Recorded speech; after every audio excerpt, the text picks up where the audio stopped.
Hi, Jodie. My name is Tim Moen. I'm the leader of the Libertarian Party of Canada. I heard the news last night that the Liberals dropped you as a candidate, and I just wanted to express my heartfelt sympathies and condolences for this ostracism. I think it's terrible. Unfortunately, I wasn't all that surprised by the news. Frankly, you are dangerous, Jodie Emery. You represent a threat to the status quo. Your message might cost them some votes, see, so there's obviously some careful calculations done behind closed doors, and they lit you, didn't they? This just goes to show you, though, that Justin Trudeau and the Liberals are status quo machines. They simply reflect back to people what people already believe. They do absolutely nothing to change the system. Trudeau is as bland and manila and as minimally offensive as he can be, all wrapped up in a polished package that you can't not buy, right? Take a lesson from firearms activists. These are non-violent people looking to have their basic human rights respected, just like cannabis activists. And according to a big chunk of these firearms activists, they can't risk Trudeau getting elected. They imagine that as bad as things are with Harper and as terrible as he was at advancing their cause, Trudeau will make things worse. He's the devil incarnate. Does this line of thinking sound familiar at all? Has all these years with Harper made any difference for firearms activists? No, it hasn't. Harper's as bland and minimally offensive as Trudeau is. These guys both pay lip service to their voters and do absolutely nothing to advance the causes that they pay lip service to.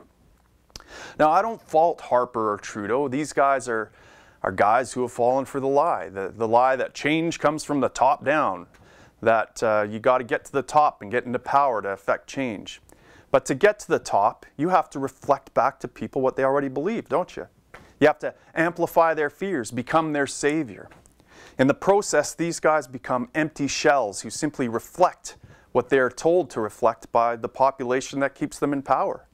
And think about it, they have a narrowly defined range of policy adjustments that they can actually make and expect to maintain power. So, these guys are effectively impotent. They're powerless to make change. They're not going to repeal prohibition on firearms or cannabis. So this idea that we need to prevent Harper or Trudeau from getting into power is silly. It matters very little which one of them get into power.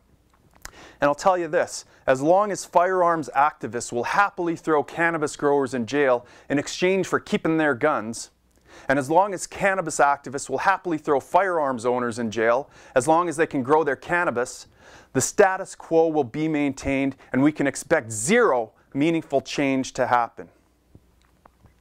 Neither Harper nor Trudeau is going to make anything appreciably better or worse for cannabis growers or firearms owners. So don't have any hope, but also don't have any fear. Status quo is going to be maintained. Now, it isn't the politicians that need to change. They are just vacuous popularity bots that simply reflect the belief system of the people. What really needs to change is the people, the belief system, the idea that society ought to be organized around violence, that what we need is government in our lives to fix everything.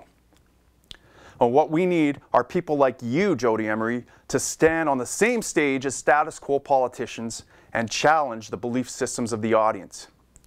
You need to stand up there and say to these people, why would you vote for any of these guys and support a system that locked my husband in prison for 5 years for selling seeds? What I worry about now is that your voice is marginalized. Now you want a chance to connect with hearts and minds in a powerful way. Now you will instead be this impotent voice co-opted by the status quo to parrot the talking points and help these guys win popularity contests. I think that's sad. You could be so much more, Jodie. You're a talented speaker. You connect with hearts and minds. You could be a shining light, a beacon of liberty, attracting hearts and minds to a message. You could be part of changing the status quo. This can't come from chasing votes. It can only come from taking a stand, showing people courage. Research shows that Societal change occurs when a tipping point of 10% of people in a given population adopt an unshakable belief system. This happened with the abolition of slavery, it happened with women's suffrage, it happened with the civil rights movement. Do you seriously think that any political party chasing votes and power will help people adopt an unshakable belief system in liberty or human rights? I invite you with open arms to join a political party who is chasing hearts and minds, not votes and power. Give me a call, Jodie. Together, let's change the face of politics in Canada.